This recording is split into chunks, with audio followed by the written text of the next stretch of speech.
From the I don't know what to say. I'm just speechless. to the I can't believe it.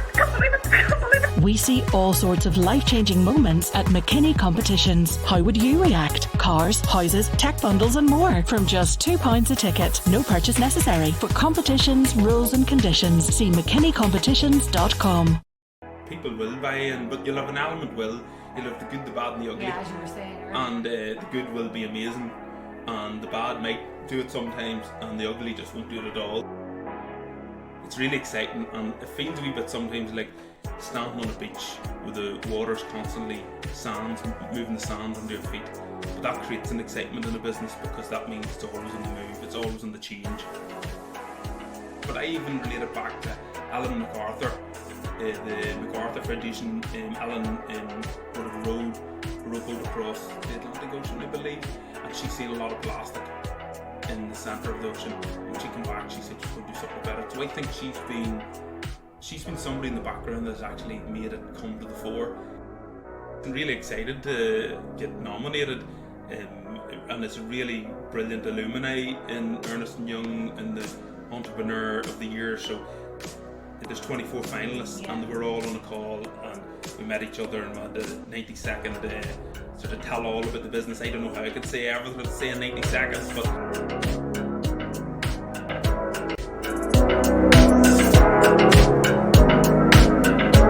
That was the voice of Joseph Doherty, co-founder and managing director of Regen Waste. And this is your host, Elaine Ingram. Joseph was recently nominated for the Ernst & Young Entrepreneur of the Year award, and the following podcast will tell you just why. The family-run business, which began in 2004, is trailblazing across the globe with exciting new ideas and products that Joseph plans to lead Northern Ireland to zero landfill waste. And when you listen to him speak, he's pretty convincing that it will happen. Regen has been leading the way with waste management, and they continue to create hundreds of jobs in the locality. So let's hear from Joseph now. Hi Joseph, nice to meet you. I'm Elaine. I'm here surrounded by information about the company Regen. You've been going for 17 years. But it's not something that's been done in your family for generations. So first of all, I suppose I'd just like to know how the whole idea of, you're sitting in school one day and you think, I think I'll start up a waste management business. Or how does that even happen when something is not in a family for generations and stuff like that? Well, I suppose it started with a brother of mine travelling to Canada. And he got the chance to go to Canada to study for a year through the University of Ulster. And when he was there, recycling was top of everybody's agenda. The Canadians, I think they were maybe about a decade or 2 decades ahead. So you're talking probably mid-90s. He was in Canada. I was in Canada, and then it was very clean. I did notice that. Yeah, well, that would have been, they would have been recycling at that point. And I think travel for him, seeing that is what so when he would have been only in his early 20s then, probably at that point I was only probably about 17, but he come back from Canada, and probably a mix of him being in Canada and seeing that, and then also my father having a construction business, and generally business was something we grew up with. Yeah. He would have grew his business from building one-off houses in the country to he built housing developments. Done his first housing development. I was only 14 in Bestbrook, 66 houses. Never forget it. So that was what we would have learned about business, and then that piece coming in of that knowledge from travel, which I think led to the growth of the business and the ability to find something that was niche, something new. So we weren't going into a business that was competing against anybody else. Nobody else had blue bins out. Northern Ireland was on a path to put a blue bin to every household over from, let's say, 2004 right up until 2010-11, before I think every household had a blue bin. So we were growing a business at the same time as the demand was growing. Yeah. So, and we had no competitors. There was only a few competitors. So it was all to play for. Yeah. It was and a completely open market, ready and waiting for you there. Yes. Yeah. And do you think, do you think initially people bought into this whole, the whole idea of recycling? Or do you think people were, becoming more environmentally aware, and maybe because, as you said, like your brother being in Canada, the globalization, the world is becoming smaller with the internet and everything, that people are, we're starting to see that other places were doing this, and it just became a thing that became popular in Ireland? Yeah, look, I think we can see Plastics Ocean has driven a lot only in the later days, but in the early days I would say you split your people into the good, the bad and the ugly. The good being the ones that wash out their bottles and all them things, and the ones that maybe will just about get it to the bin, and then there's the ones don't care what bin it's in. Probably generational too, maybe. Although, having said that, I was thinking, maybe older people kind of going, oh, this is a load of nonsense, but at the same time, when you think about it, a lot of the stuff, disposable packaging and everything only came in more recent years. So the older generations would have been doing that as a natural thing anyway. They wouldn't have been using as much waste, using as much plastic and stuff like that. So, well, I think probably the older generations, so my parents, would have lived in a time where there wouldn't have been a bin at a household to start with. So everything probably there's probably very little packaging. The packaging would have been reused at the household for something else. But as time would have developed on, we've become a consumer society where we consume and demand and create this waste.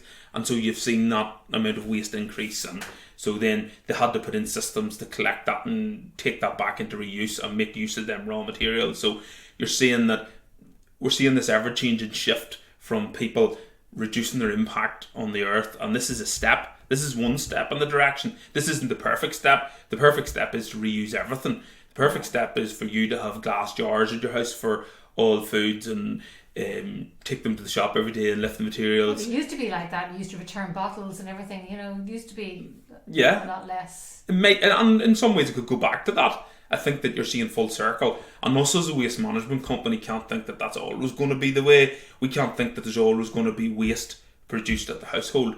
You will see reduction in your black bin being collected. Councils are going to have to try and force people to reduce the residual, and that'll increase recycling. But I think you'll also see, maybe not in this decade or the next, but you'll see shops then trying to reduce the packaging. You might see actually people, like a reusable bag, you might see reusable boxes taking your cereals home. That's probably the ultimate. We're not there, and as a society we culturally need to change, and you don't change a society culturally that easy. So it's a step at a time, but you will see paradigm shifts. And the biggest paradigm shift for me would have been the Plastics Ocean, and that has drove people's want and desires, but that has to translate through into people prepared to take the cost and take changes in their lives to make them changes, which I think still has a part way to go. Yeah, because you feel at times like you're just running around in circles because people are more aware and people are trying to recycle and trying to do the right thing, but at the same time they're buying more.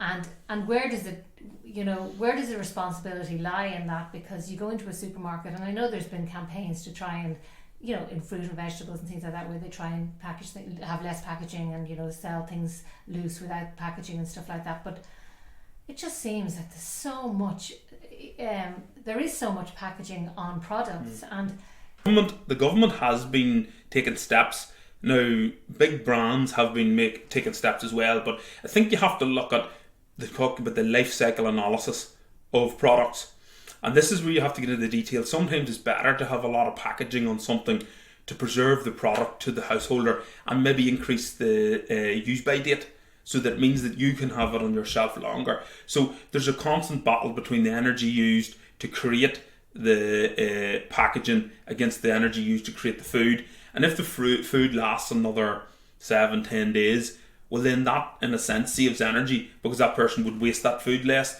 So there's a whole discussion, and sometimes we have to be careful, and we have to make sure the government educates people well enough that whenever they make a decision to remove packaging, that they're not causing an unintended consequence somewhere else. That unintended consequence might be if there was a plastic bag around grapes, and maybe them grapes might go off quicker if that bag wasn't, or they might get damaged, or it's not maybe a perfect example, but it's an example of where did the energy that it took to grow that grape and handle it and get it to the shopper Was that more or was that less than the plastic packaging that protected it for longer? So I'm not an expert on it, but there's a whole discussion to be had, and people need educated rather than just going no to plastic or no to raw materials. Them raw materials actually might be better for the environment than not good for the environment. Yeah, and there's also been the question of the amount of energy that it takes to actually recycle all the stuff that, you know, is that counterproductive. But for your business, tell us about the business itself, that you're able to, you know, make it worthwhile. Yeah, well, probably the key thing about recycling, yes, there's certain products within the recycling bin which are massive amounts of saving in energy, and the biggest one would be aluminium. The energy taken to remove aluminium out of its raw material in the ground is probably massive, and that there's a massive saving. Plastic also, from a carbon point of view, also is a big saving as well. So that's where the recycling really wins, and that energy saving is what's key important. Now, but the business in general, you know, we have with two parts of the business. We have the recycling plant, which is your blue bin, which is your paper, card, plastic bottles, steel, aluminium, and in recent years we've added glass. That adding glass has left it more convenient, but also we had to adopt the plant, and so we create a mixed glass product that we then send out to another company to sort, to then reuse back into bottles again. So there's a lot of technology involved, and that technology development has been happening over the last number of years, and will continually improve and will continually get better, because it isn't a black and white, it's continual improvement. Our industry, from coming from not being there 17 years ago to now being quite central to, even in the pandemic, we were central to delivering paper to Huhtamaki in Lurgan to make new egg cartons, because some of the commercial outlets that they were depending on weren't there because they weren't producing the waste products to deliver the back for the year. So we were able to increase the amount of tonnage we sent them, and that we were able to do that. So you have to realise how waste is a complex part of the whole supply chain. And food to get back in the shelves, especially in Huhtamaki's case, supplying the egg cartons back into the shops to get food to people, it was one of the basic things. So during the pandemic, collecting waste off the streets, you could have a far worse than a pandemic if you didn't collect waste in the streets with the disease and problems. So general sanitation, but on the other side, it was producing that raw material. So that's circular in itself, and that shows how the circularity was so heavily dependent on in those key times. And then both, if we split the business, then you've got the mixed waste business. So your black bin at the moment, that's being treated in another part of the business in Uri, and we remove any recyclables that we can, and then we produce a fuel, and that fuel then goes to be burned to make energy. So that's the two sides of the business. So how did that, I mean, that must have been, you know, taken an awful lot of, you know, scientific engineering and everything to come up with these ideas. How did that come about in your business? I mean, you started off obviously just, you know, small, and you've grown so much, you know, in terms of everything that you do now. Well, it starts with conversations, starts with talking to people, it starts with travelling and going and seeing where others are at. It starts with all those things to come back to create a combination of what's the council, our local councils demand that we treat the material. So we had to come up with solutions, and so we have to go out and meet. And in a lot of cases that means going to maybe countries that are ahead and seeing what them countries are doing, and then bringing those ideas back. And so that's how you have to go, and you couldn't talk to enough people and you couldn't learn from enough people to be able to come back to make sure you don't make the mistakes that they made. And so that's where we have to invest the time. And probably in the early days I would have been more operational. Now I spend a lot of time talking to people and trying to grow the business more and be ahead of the curve and be ready for what's next needed for changes in what society will demand. And what do you think is next needed at the moment? You know, what's the next step in the, you know, where you think you're going, or what's, you know, where we are? Well, in the next 5 years, there's been 2 consultations out by the government, and I just recently got on a government advisory committee on packaging to support these consultations and make sure that we as a company are shaping the rules of the future so that we can make sure that we as a company keep ahead, but also that we're meeting the requirements. So that operational ability, but these two consultations that we've responded to lately will make big changes. One of them was the deposit return scheme, which is, you'd remember, maybe you used to leave a glass bottle back into the shop and you got 5 or 10p. We're now going back to that, but it's not going to be a reusable bottle. It'll be that plastic bottle. You'll pay the deposit when you buy it in the shop. Right. And when you bring it back to a reverse vending machine, that will pay you your 10p or your 5p back. That still has to be set. And so the government's gone down that road. But also, what doesn't go into the deposit scheme, so in that deposit scheme you would have plastic bottles, PET bottles, drink bottles, your glass bottles, and your aluminium cans. That's going to remove that from your recycling infrastructure. But the other change... Will you not be able to put them in recycling anymore, or would you have to? You'll be able to put it in recycling and we can take it, but you lose the deposit. Okay, right. And now, this still has to be ironed out, and that might not be the way they make them up with what they call a digital DRS, where you can read the code of the bottle and put it in your bin. But the government, from what I believe... Seems like an awful lot of work for the consumer though, is it? It probably is a lot of work, and this is where I think that people need to realise the ramifications of some of these things and the effect on the convenience of their lives to being able to just put it in a recycling bin. If you have to gather up all your plastic bottles and take them back to a reverse vending machine, that's extra work for you. Yeah. And will you do it? And how much of a difference will it make? Depending on certain people they will be very happy to do it and others won't. Will they set them up in like shopping centres and have them in convenient places like that you could do it? Yes, they will. It'll be mainly return to shops, and you'll be able to... Some shops that aren't big enough for a machine will have to do either manual take back, and so they hand out the 10p, take the bottle back, and then they collect it in bags from those. Or reverse vending machines would be like the vending machine you see, only you put the bottle in instead of taking it out.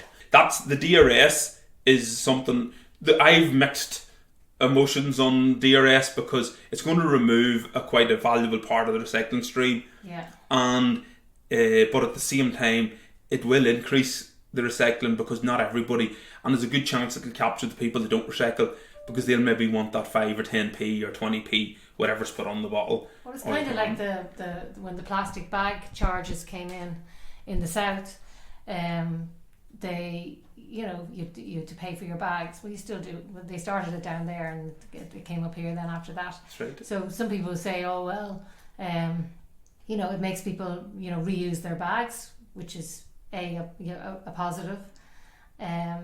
People got used to that very, very quickly. I mean, some people complained about it at the start, but I thought, it was kind of a no-brainer. This is a good thing. It would make people reuse their packaging unless they wanted to pay. If you want to pay for a bag, fine, pay for your bag. But and it keeps bags being thrown in hedges. Keeping the countryside clean and things like that. I think it was kind of. It doesn't take long. People don't take that long to adjust to things. They might kind of give out about stuff at the start, saying this is. Even when the blue bins and brown bins came in, everybody's like, "Oh God, I got to sort out all this stuff." But people buy into things fairly quickly, I think, and you just get used to it. I think, yeah. Look, people will buy in, but you'll have an element. You'll have the good, the bad, and the ugly. Yeah, as you were saying earlier. And the good will be amazing, and the bad might do it sometimes, and the ugly just won't do it at all. Well, the thing I have to say though, it can be confusing. Not what you put in, but things like cleaning out stuff. If something is not cleaned properly and put in the blue bin, does that contaminate the whole bin? No, it doesn't contaminate the whole bin, but it could mean it more for me would be the picking operatives on the lines getting materials where there's food traces on a food tray. That would be the sort of thing where then. So what happens then? In the case where it's not too contaminated, so it's slightly contaminated, we could still recycle that, and we could get it downgraded at a materials facility that would take in and melt that. But in most cases, most of the materials, it doesn't matter, because aluminium uses high temperature, steel uses high temperature, plastic the same, so they do wash those products. But also we would separate them into different types, so we might have to separate that into a different grade and sell that separate. So you empty your blue bin into the truck, and is the stuff separated then? Well, it's collected at the house or at the household by the truck. It's loaded into the truck. In Yuri's case, it comes back to the facility direct, so the bin lorry tips through our door, In the case of councils, we take material from Mid Ulster and Causeway Coast and Glens. That comes in one of their transfer stations. They load it in our truck. We take it back to our facility. You might see our trucks on the road, travelling from north down to Newry, and we sort that. It's tipped in the tipping hall. The tipping hall then is loaded onto the plant, and then the plant feeds through any contaminants that somebody puts in. So large contaminants, you could have a pair of shoes or a rug fired in that shouldn't be there, and that's not common, but it still happens. So we have people that picks that out. It runs through the machinery. Then it's quite homogeneous. You actually have people who literally pick the things out. Yes. If machines does. That's what I was saying. I was wondering that, because machine can only do so much. You need to have eyes that can, you need to have people. Well, funny enough, just now in sort of end of July, we'll have another addition to the recycling plant, which is another 10 optic sorts. Them 10 optic sorts will then do far more and sort to a far bigger number of grades. And so that's an investment we're taking, so that's a step for us. It's a 5 million investment is happening at the moment. So we hope that running and operational fully end of July. Yeah. And then, just another thing I wanted to ask about the blue bins. A lot of times, now the lids break off really easily, and I know so many people whose bins have no lids on them, right? Including me. But I try and cover it up. But what happens then if it rains and the stuff gets wet? Is that... It does. If the material gets wet, it can cause moisture issues. Now, we would have, when we sell materials, we sell them to people, they demand a certain moisture content, but we can't control the rain either. And we can't control... Now, we would hope the councils would ask them people to put their lids, or the councils go out and fix the lids for them. There's so many bins with broken lids. You see them everywhere. The lids are just not made very well. And they must come off in the trucks when they're, when they're emptying them into the trucks, they must come off. I know this is nothing to do with you, but it's not something that we would deal with direct. Probably the material getting wet so new newspaper, but any collection receptacle, the material, if it's not handled right, the material can get wet. And I suppose the key thing is, if it gets wet, then moisture can travel to other pieces of paper. Yeah. So that's probably, the more you can have lids on bins, the better. It would be better for us. It runs better in the recycling plant. But don't worry, it'll still be recycled. Okay. We'll make sure it's been recycled, but hopefully all the dry stuff makes up for the bit of wet that we get. All right. So, I'm glad you told me that. Yeah. Well, look, it's an advantage for us if they are covered. Yeah. But if everybody was coming in that wet, it maybe would leave it harder to recycle. Yeah.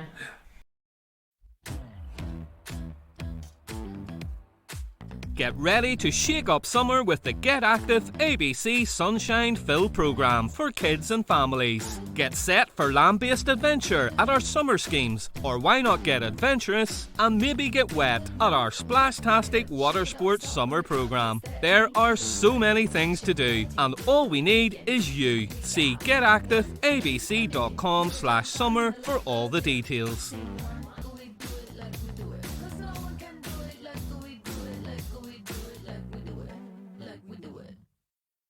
So for you now, for the business itself, I know you're doing really well. You were actually an entrepreneurial award. Tell us about the award.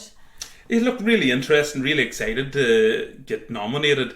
And it's a really brilliant alumni in Ernst & Young and the Entrepreneur of the Year. So there's 24 finalists and we're all on a call, and we met each other and we had a 90-second sort of tell all about the business. I don't know how I could say everything I'd say in 90 seconds, but so probably didn't get a lot from me, but really interesting, some really interesting businesses. And I think it's so amazing what does be happening. Some of the growth businesses that's happening is just amazing. Everything from beauty to brick manufacturers is on it. So there's a real broad range of businesses, and I'm really excited about the next few months, because there's a great plan of what to do with any of the 24 finalists and the time to spend with them and the interaction with our people. So really looking forward to that networking opportunity. And I don't know if I'm going to be fit to go against any of the other ones that's there, but they've got this far. Really happy with that. Well, it's a it's a huge thing, and it's a really, really brilliant achievement. But your business is so it's so the environmentally friendly part of the way the world is right now. You couldn't be more at the right place at the right time, and and it must be very rewarding because you're doing something, you know, that's so positive. Do you find that rewarding in your work? I do. Look, it's exciting to be part of something that's growing, something that's important to a lot of people, and there's a lot of interest. And we had an open day, it was 2 years ago in the facility, and we had over 1,000 people come to see the facility, which was really brilliant for us on the team. Like, at the end of the day, you have to remember, I'm only talking on behalf of the other near 300 people that works in the business, and my family, or my brothers and sister, is all part of it. So I'm just the one that gets out and speaks, and but it's them that's doing all the hard work. I just do all the talking. So but yeah, it's really amazing business to be part of, and it's really exciting, and it feels a wee bit sometimes like standing on a beach with the water's constantly moving the sand under your feet. But that creates an excitement in a business because that means it's always on the move, it's always on the change, and we need to be sharp enough to be ahead both of our competitors but also ahead of the change, because them's two things that we need to be. If we don't, we fall behind and we don't deliver. Yeah, because that seems to be a theme with, you know, successful businesses, and any type of successful businesses is always like being ahead of the curve and always like knowing what's out there and keeping your eye on, you know, new innovations and things that are coming on the market and things that will help you in your business. But I mean, how big is the business now? I mean, what did you start off with, and what have you come to now in terms of your machinery and in terms of what you have? Well, we started 17 years ago Yeah. with nothing. We had nothing, with no contract, with no people, we had no anything. So, you know, those days I was the only person there. My sister come to look along with me then after that, and then after that. So you were just in an office at that point, or had you got a warehouse? What way did you? Well, we started actually with no warehouse, with no building. We had to start from scratch. Lucky we come from a construction background, so we knew how to do. We had the ability to build. If something processed material treatment was something that we had through the construction background, and we were able to then bring that over into the waste. But yeah, it started from here in these offices to then getting a site, and then from that then building the site, not knowing what we're going to put on it, and then taking it from not knowing what we put on it to something that we could make a business of. We were going to build a big building and we didn't know what we were going to put in that big building, so I had to go away and talk to people, and that's the talking to people at the crossroads to check, to sort of find out what was needed, and that's where we come up with the blue bin and the recycling. So that was our first kick-off. We had a big plant built, and we had to go out and win contracts to fulfill that. And how hard was that when you're unknown? You know, well, I mean, you're known in your own industry, but you're not known in that end of things, and because it was a new industry. So how hard of a sell was that, trying to get contracts? And you know, it's very hard, because when you're a business starting off, nobody wants to. You're starting off with no track record, no background. Nobody wants to work with you. Only Newry Council, we were the closest. I think they had to drive a lot further to go to somebody else, so they took a chance on us. Once we got that first council contract, I mean, if you've got Newry Council, I mean, that's huge in itself. Then it was a big tick in the box for any contract you would go after that, because you had a reference, and as long as we delivered and done well for Newry, which we did do, Newry was happy to then say, well, these guys are delivering for us, and then that's important for then the rest of the councils could then do the same.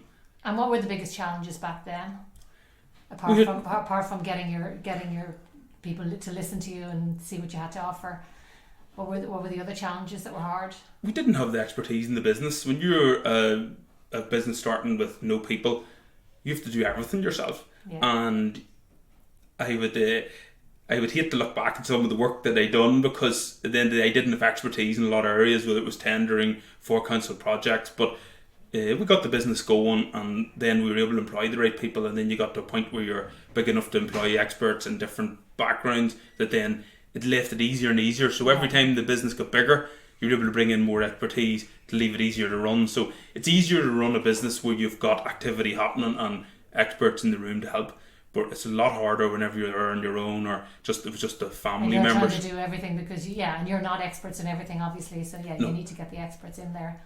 We're experts at failing in everything we learned. That's how we learned. Well, so anybody in business will tell you that there's no such thing as failure. It's all learning, isn't it? Well, yeah. Well, let's say we learned a lot then in the early days. And how is it working with the family? And many of you have family There was there's 3 or 4 brothers? There's 3 of us as owners, myself, Aidan and Colin, but also I have another sister and brother works in the business. Celine works in product sales, and John works in the procurement team's tendering team. And so they're rocks in the business. They're important, but also there's a lot of staff that's come in the number of years, have been with us 10, 12, 15 years.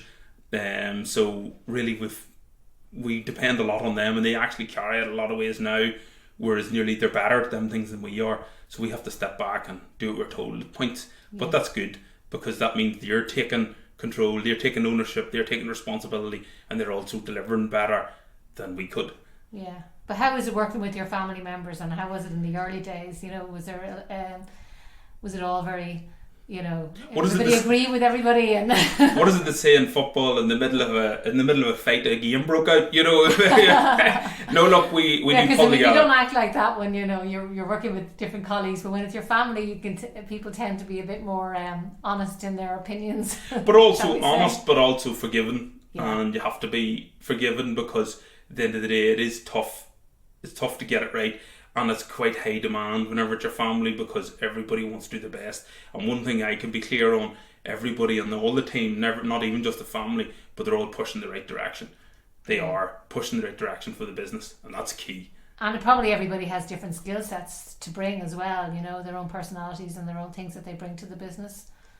Your family, not the experts that you brought in, I'm talking about the actual family members. Yes, everybody's different. Everybody's got different skill sets, and you can see that, and that was key in the early days, because you were able to close off more of not having them experts when you had people that maybe had a skill set that could cover that. Yeah. And probably one of the things I think, people don't need to come to work in our business with all the knowledge. They need to come if they come with enthusiasm, the energy, I think that, and that's the want to think and learn, I think they'll be successful working with us, because they think that we'll fill that gap. Because in the knowledge, people can change from job to job. It's the thinking and the energy that matters, not the exact knowledge in that business. Yeah, and it's about being prepared to, you know, really like decide that you really want to be a part of it, and being there for the right reasons, I suppose, as well. Yeah, and look, if somebody comes and doesn't want to be, we don't want them in the business either. Your colleagues don't want them. You have to be. Sometimes people don't enjoy certain businesses, and they're better being the businesses that they would enjoy. So you have to have team members that all want to be pulling in the one direction, because one person pulling against this can be damaging. So you have to have your team all pulling in the right direction. And how many have you got now working for you, did you say?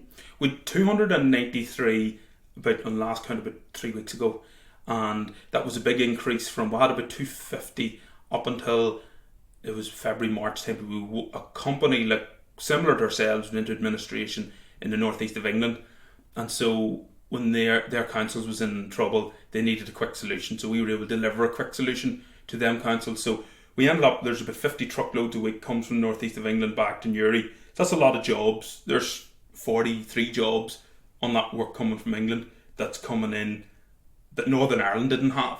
So we're bringing raw material back to Northern Ireland, we're bringing product, and we're bringing opportunity for us to develop some of the projects we want on the new Invest Northern Ireland site that we've planning permission for, to make products locally that we can sell locally. And so that's our big aim, to fulfill that circular economy that everybody's pushing for. Well, that's the steps we'd like to take.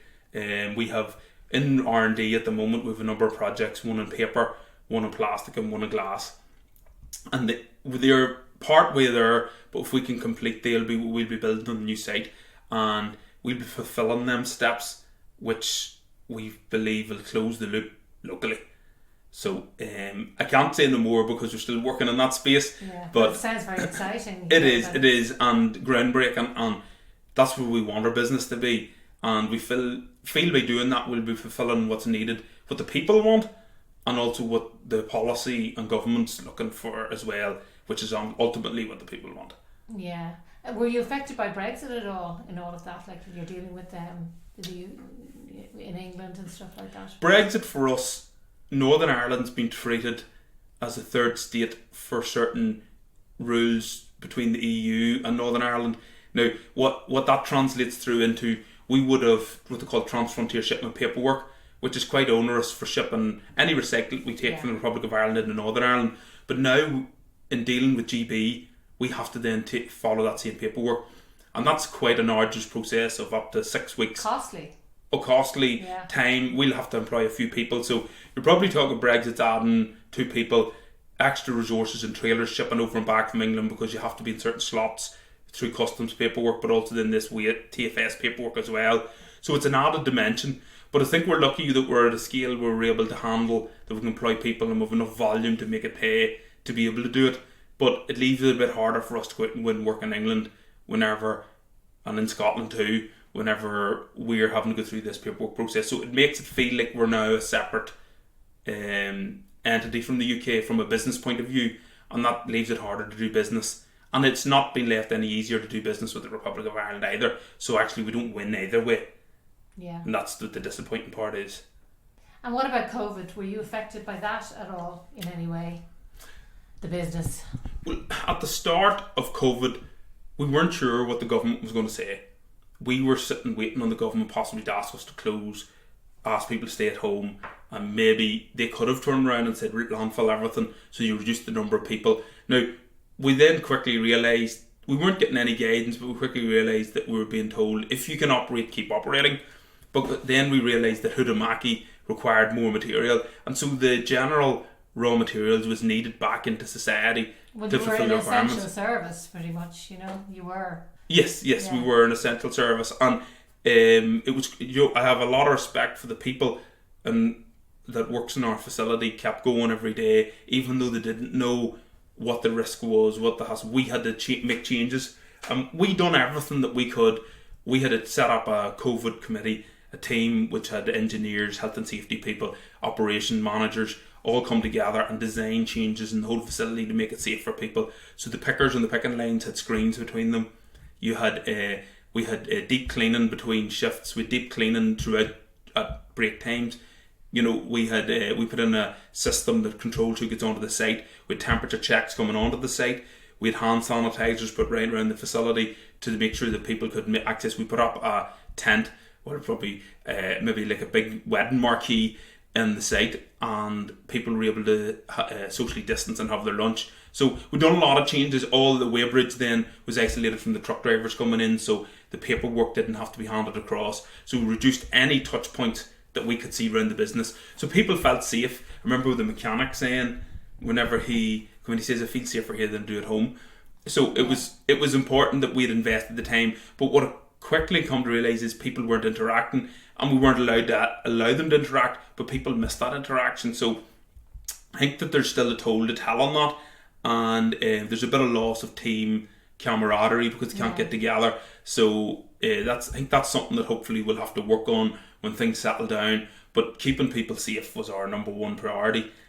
From a business operating point of view, tonnage stayed the same, actually increased because people were buying more products. Yeah, I was thinking, definitely you would have more because people aren't. Although you wouldn't have. Well, I suppose it swings and roundabouts. Really, you would have more from households, but from businesses you'd have less because businesses were closed. So you see, we're focused on households. So we had, you can laugh, but glass bottles increased nearly double. Well, I can guess we have plenty of wine bottles in there, I'm sure. you can nearly tell it. But so in the first lockdown, there was an awful increase in glass, plastic, and aluminium cans to a lesser extent, but glass seemed to jump the most. Right. So you can interpolate what you think from that. Exactly. So look, the tonnage increased. So we actually, I think we were so lucky to have a business that kept operating, and because I'd be so concerned about the businesses out there that didn't have that chance and have had to suffer through losses on overheads, close the doors, especially the hospitality sector. I think that it's been a very tough time for them, and hopefully they'll have their win now. Whenever things open up and people have all this money to spend, they'll hopefully spend it in those places and hopefully give them businesses money back to be able to maybe claw back what they lost over the last year. They'll have to wait until they're ready to actually open again, because at the moment when they have only half capacity, it's very difficult to see how any of them are making any money, and places are half empty because of the restrictions that are still in place. But hopefully that will lift soon. But what about clothes and things like that? That type of material? Do you recycle stuff like that as well? No, we don't recycle clothes. Yeah. We did trials on it in the past where we had a washing machine and we washed the clothes in, but the demand on the quality of clothes is so high that it wasn't something that we were able to deliver. It's such a tricky one as well, because you see, and I was reading about this recently, sending clothes off to different countries, like clothes collections and stuff like that. They go off to Africa and places like that, and then their industries are being destroyed because they can't make their own. So everything is very intricate. I mean, there's ups and downs to everything. You think you're doing something good, you send them away and think that's doing the right thing, but as it turns out, that's not necessarily the right thing at all to do. Well, I don't know a lot about the clothes sector. It would be something in the individual sector that they use bring banks and they collect from the bring banks. It wouldn't be usually something that would be encouraged in the recycling bin. Yeah. And what about building materials? Do you ever get people that are putting things like that in that shouldn't be in there? Oh, you do. You get the odd. You get, as I said, there's a few ugly, and you get ugly things in too. So, yeah, look, we have to deal with. But do you think that people are getting better in general? Yes, I do. I believe that they're caring more and they can see better quality coming all the time. And yeah, they definitely can see it. And do you think education is key to that? People knowing, educating people on the importance of what you're doing? Yes, I think you have to continually educate. You can continually keep people, and I think the likes of the Blue Planet has been a big help in that, because people think, I need to do my bit. So it's that cultural change, and like that cultural change it takes time, but it also takes big shifts, like people like David Attenborough telling people about this. Absolutely incredible. Yeah, I mean, he's something else, isn't he? Yeah, well, he's caused a paradigm shift, but I even relate it back to Ellen MacArthur, the MacArthur Foundation. Ellen would have rowed a rowboat across the Atlantic Ocean, I believe, and she's seen a lot of plastic in the centre of the ocean. And when she came back, she said she's going to do something about it. So I think she's been somebody in the background that's actually made it come to the fore, and she's not recognised publicly for it, but I don't think that matters to her.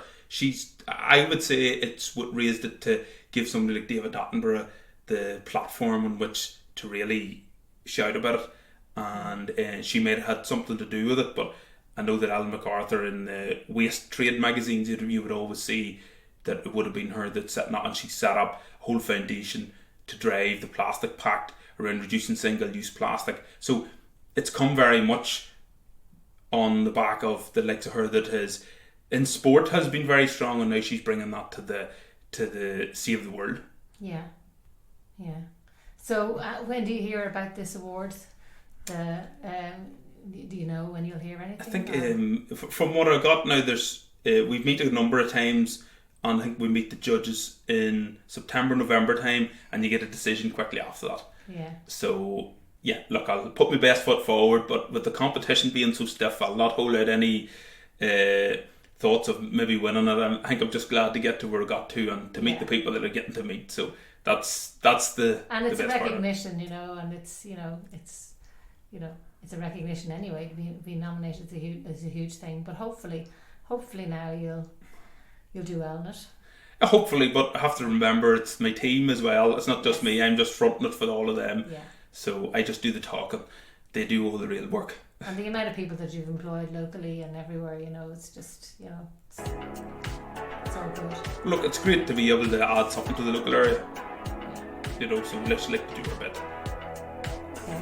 Thanks very much, Joseph. It's been lovely talking to you. Thank you, Elaine. Thank you. I hope you enjoyed listening to that and got lots of ideas about recycling. It really does just go to show that we are all cogs in the wheel when it comes to creating a better world. Make sure to keep getting all of your news from Armagh Eye, and I hope you join us next time for our podcast.